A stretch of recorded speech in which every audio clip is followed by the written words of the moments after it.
সংগ্রামী তৌহিদি জনতা, ফ্রান্স যে কর্মকাণ্ড পরিচালনা করেছে এর মাধ্যমে গোটা বিশ্বের মুসলমানদের ইমানের আগুন জ্বালিয়ে দিয়েছে।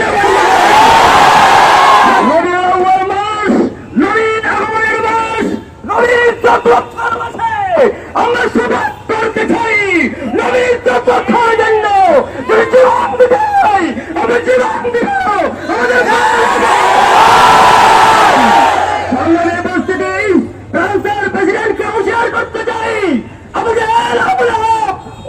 আবু সুফিয়ান নবীর বিরুদ্ধে চারণ করে, নবীর সাথে বিদ্বেষ পোষণ করে যে পরিণতি হয়েছিল তোমার সামনে এর চেয়েও কঠিন পরিণতি অপেক্ষা করতে দেখতে হবে। আমরা জানতে পেরেছি আমাদের সরকার ফ্রান্সের এই ঘটনার জন্য নিরপেক্ষ ভূমিকা পালন করবে। যদি সংবাদ সত্য হয়ে থাকে আমরা এই নিরপেক্ষ ভূমিকার তীব্র নিন্দা জানাই। আপনি একজন মুসলমান হিসেবে, একজন পরহেজগার নামাজি মানুষ হিসেবে আপনাকে বলবো, আপনি অতি শীঘ্রই সংসদে এই প্রান্তের সরকারের এই ন্যাক্কারজনক কর্মকাণ্ডের বিরুদ্ধে নিন্দা প্রস্তাব জ্ঞাপন করুন। বাংলাদেশের সরকারিভাবে সকল পণ্য বয়কট করতে হবে।